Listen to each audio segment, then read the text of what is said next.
comment avoir la meilleure lumière possible? Je vais pas vous le cacher, c'est un sujet assez vaste. Mais bref, ne vous inquiétez pas, je vais parler de quelques points qui vont vous servir de piste pour améliorer votre maîtrise de la lumière.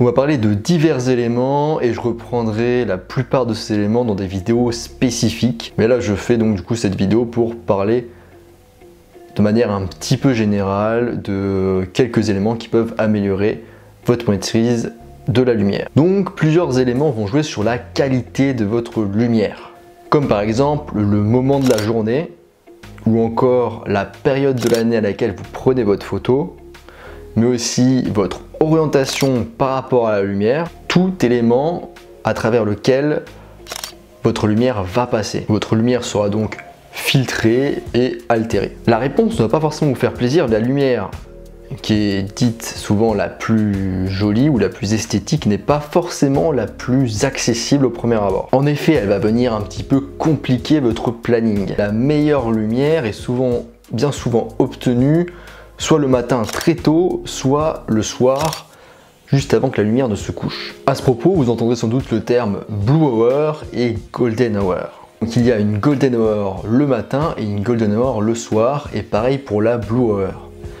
La Golden Hour, donc comme son nom l'indique, va donner une lumière très dorée. Donc généralement, celle du matin sera moins dorée ou moins prononcée que celle du soir. Encore une fois, ça dépend vraiment de la saison, du temps et de votre géolocalisation. La Golden Hour est obtenue donc le matin, soit un peu après que le soleil se soit levé, soit le soir, un peu avant que le soleil ne se couche. Et quant à la Blue Hour, donc l'effet de lumière bleue, lui est obtenu un peu avant que le soleil ne se lève et un peu après que le soleil se soit couché. Ce n'est pas une science exacte, c'est vraiment à titre indicatif.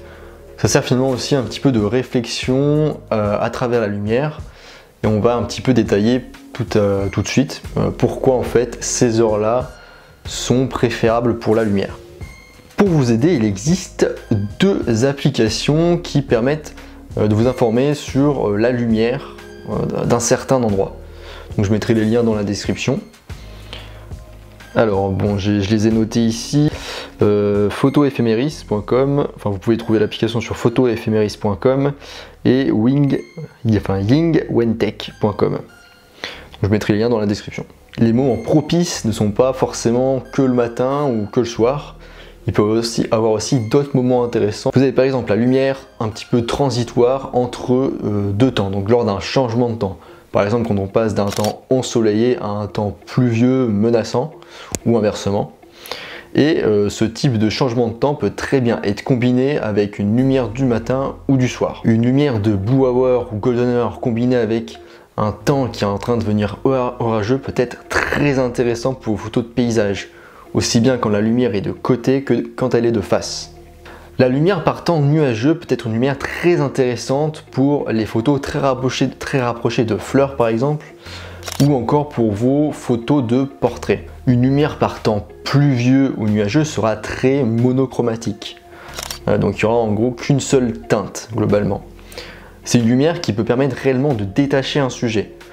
Pour vous illustrer le propos, vous pourrez par exemple imaginer, ou vous avez sans doute déjà vu ce type de photos, donc des photos pluvieuses où on va voir par-dessus en général, on va avoir une vue du dessus, on va voir des parapluies ou un parapluie très coloré qui va se détacher du paysage parce que l'ensemble de la photo sera globalement très monochromatique, donc voilà, très sombre, gris.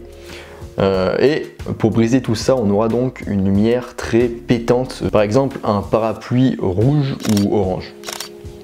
En général, on choisira une couleur assez chaude pour contraster avec la lumière assez froide qui sera ambiante. À l'opposé de toutes ces lumières que je viens de vous citer, on a la lumière, on va dire, forte, la lumière qui est entre midi et 14h, en gros quand le soleil est au zénith. Donc c'est la lumière qui est totalement déconseillée et qui n'apportera pas beaucoup de relief ou pas beaucoup d'ambiance à vos photos. En fait, il y aura vraiment trop de lumière et ça n'apportera rien d'intéressant aux photos globalement. Votre photo va tout simplement manquer de nuances. Si vous prenez une photo d'une personne en extérieur par forte lumière, une astuce, ça peut être de la prendre à l'ombre en fait. Par exemple sous un arbre, alors évitez les trous de lumière, ou sous un abri. En revanche, l'ombre qu'il y a par forte lumière, plus en rajoutant un réflecteur éventuellement pour gérer la lumière, là ça peut donner quelque chose d'intéressant. Mais la prendre complètement en pleine lumière, comme souvent les photos de classe sont prises, enfin pour ma part, là c'est complètement à éviter, vous n'aurez rien du tout, aucun détail. La lumière sera très plate, il y aura très peu de relief intéressant. Alors ensuite, pour finir la vidéo, je vous propose un exercice très simple. Alors très simple comme ça à dire, mais pas forcément à mettre en place tant que ça. Donc une première version d'exercice, c'est tout simplement, donc ça peut être très proche de chez vous, même voire depuis chez vous. Si vous êtes en ville, vous prenez un sujet qui vous intéresse, une maison au loin, un immeuble, un élément en fait qui vous intéresse. Et pour les personnes qui n'habitent pas forcément en ville, qui habitent peut-être à la montagne, à la plage ou en campagne, dans ce cas, essayez de prendre une photo plus large, pas forcément concentrée sur un élément. Vous allez prendre cette photo et vous allez la prendre plusieurs fois dans l'année et à plusieurs moments de la journée.